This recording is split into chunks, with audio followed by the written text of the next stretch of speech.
हा मी मसाला तयार केलेला आहे. ह्याच्यामध्ये खोबरं खिसलंय, थोडंसं 2 कांदे चिरले उभे, लसूण, खोबरं, जिरं, तीळ, मिरची, कांदा, आल्याचा तुकडा हे सगळं भाजले. पहिल्यांदा थोडंसं खोबरं भाजून घ्यायचं, 2 कांदे ते भाजून घ्यायचं, नंतर लसूण टाकायचा, मिरची टाकायची, तीळ टाकायचं, आलं टाकायचं आणि हे चांगलं भाजून घ्यायचं थोडंसं तेल टाकून आणि ते मिक्सरमधून दळून घ्यायचं. नंतर मोड आलेली मटकी असते ती पहिल्यांदा धुवून घ्यायची, ते शिजवून घ्यायची, हळद मीठ टाकून पहिले भाजून घ्यायची, तेल टाकून परतून घ्यायची, नंतर हळद मीठ टाकून आहे ना ते भाजून घ्यायची, नंतर त्यात गरम पाणी टाकायचं, शिजवून घ्यायची आणि शिजल्यानंतर हे असं गाळून घ्यायचं पाणी. आणि हा आपला मसाला आहे ना, तो आत्ता मसाला तो दळून घ्यायचा, त्यामध्ये थोडीशी कोथिंबीर वगैरे टाकायची, टोमॅटो टाकायचा, अद्रक वगैरे टाकायचं, ते दळून घ्यायचं आणि ते कढईमध्ये मग कढई तापायला ठेवून त्यात तेल टाकून पहिली चटणी टाकायची, म्हणजे कट येतो चांगला. नंतर मग हा दळलेला मसाला टाकायचा.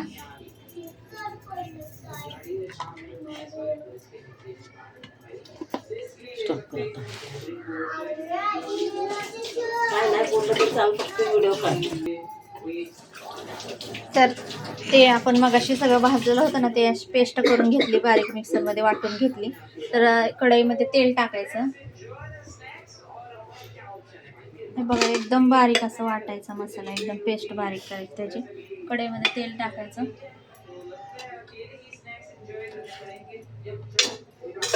2 पळ्या तेल टाकले.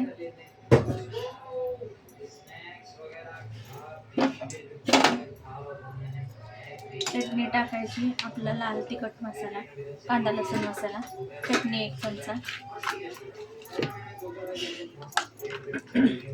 थोडीशी उसळ परतायची, आता थोडीशी उसळ परतून घ्यायची, हाच आपला मसाला थोडासा मसाला टाकायचा, सुकी उसळ परतून घ्यायची, साईडला ठेवायची.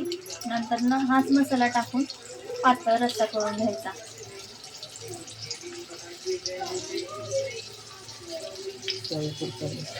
चवीपुरतं मीठ,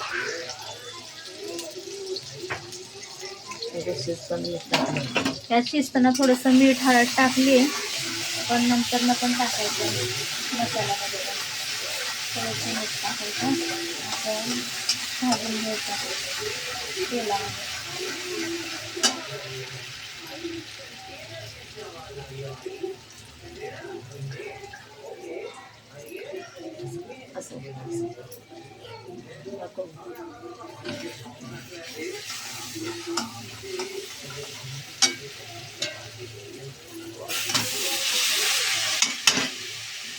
ही उसळ परतून घ्यायची, मूग आणि मटकी मोड आलेली, ते घरातच मोड आणले, भिजत घालायचं आणि मग पाणी काढायचं आणि फडक्यामध्ये बांधून ठेवायचं. तर मग दुसऱ्या दिवशीपर्यंत मोड येतात चांगले.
आज दत्त जयंती असल्या कारणाने आम्ही मटकीचं हे बनवतोय, मिसळपाव.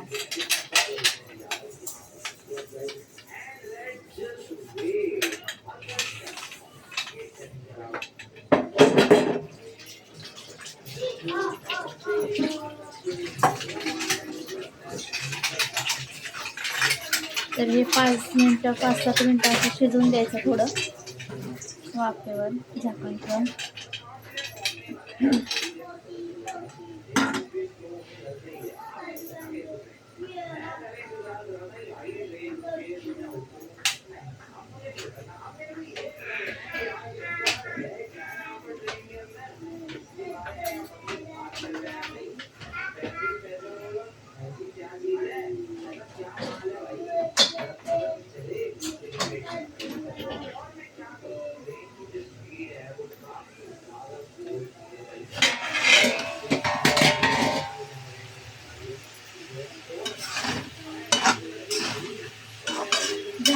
झाकण काढून असं हलवून घ्यायचं.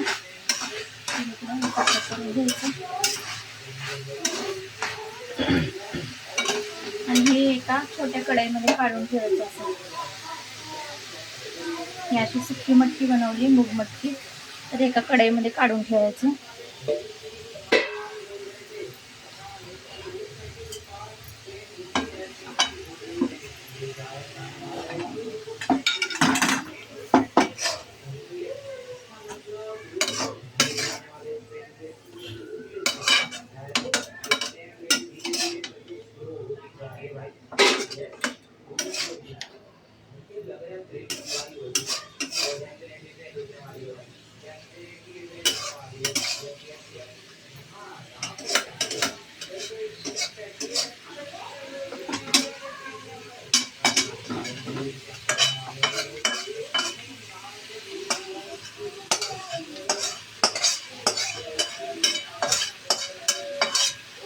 कढीपत्ता नाही टाकला.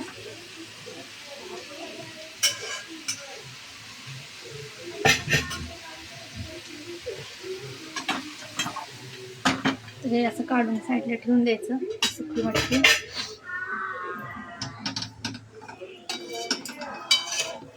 वाढताना पण थोडीशी सुकी मटकी टाकायची. त्याच्यानंतर फरसाण एका डिशमध्ये सुकी मटकी द्यायची, फरसाण द्यायचा, नंतर कांदा वगैरे द्यायचा. आणि आपण हा रस्सा बनवतोय ना, मटकीचा रस्सा, तर तो टाकायचा. वरून कांदा कोथिंबीर वगैरे टाकायची आणि ते पावासोबत खायचं. तर अशा प्रकारे आम्ही मिसळ पाव बनवतोय. त्याच्यामध्ये कढई गरम करायची, तेल टाकायचं.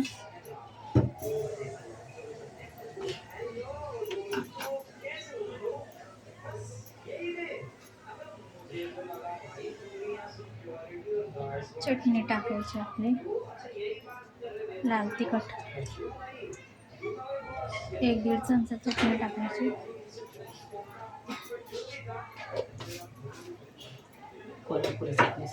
कोल्हापुरी चटणी आहे. कांदा लसूण मसाला, हे आपण वाटलेला मसाला घालायचा. मगाशी वाटलेला मसाला तो घालायचा. थोडासा सुक्यामध्ये घालायचा, थोडासा पातळमध्ये घालायचा. चांगला एकजीव होईपर्यंत चांगला परतून घ्यायचा. कडेला तेल सुटत असतं.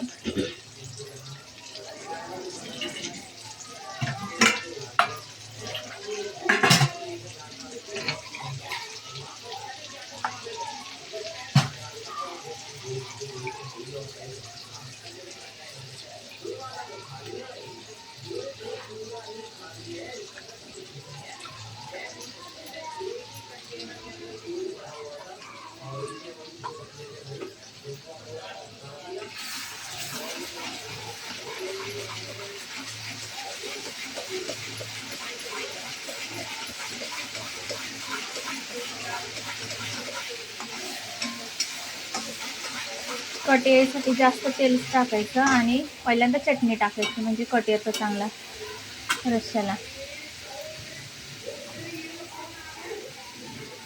त्यामध्ये थोडं मीठ टाकायचं, अर्धा चमचा मीठ. ते झाकण ठेवून जरा मुरून द्यायचा मसाला.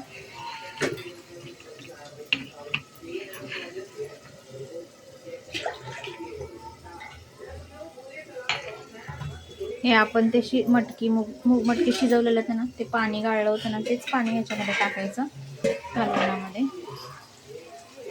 तर आपण आता मिसळचा रस्सा बनवतोय.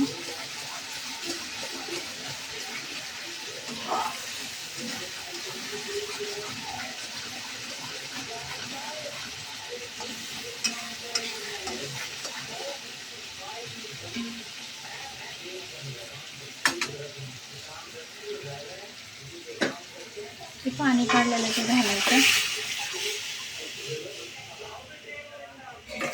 चांगला परतून घेतल्यावर हे पाणी घालायचं, हलवायचं. त्याला चांगली उकळी येऊन द्यायची. नंतर ह्याच्यावर कोथिंबीर चिरून टाकायची बारीक.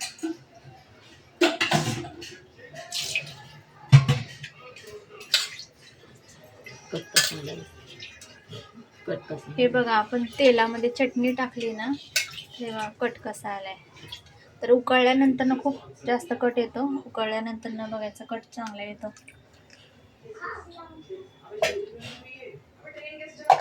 असं लाल जरा तवंग आलाय बघा. तर उकळल्यानंतर ना ते खूप छान दिसतात तवंग. तर अशा प्रकारे आम्ही मिसळ बनवली. मिसळचं रस्सा, हे कालवण आणि ही सुकी मटकी. तर आम्ही एका डिशीमध्ये थोडीशी हे सुकी मटकी घेणार, त्याच्यावर फरसाण टाकणार, त्याच्यावर हा रस्सा टाकणार आणि त्याच्यावर कांदा वगैरे टाकायचा, रस्सा वगैरे टाकायचा, कोथिंबीर कांदा सगळं टाकून की तशी मिसळ द्यायची आणि पाव द्यायचा. तर तसं मिसळ पाव खायचा आणि हे 5-10 मिनटं उकळलं की गॅस बंद करायचा. तर अशा प्रकारे बनवले. आणि आज दत्त जयंती असल्या कारणाने हे आम्ही बनवले. आज दत्त जयंती असल्या कारणाने आम्ही आज मिसळ पाव बनवले. तर तुम्हाला आवडले असेल तर लाईक करा, शेअर करा. धन्यवाद.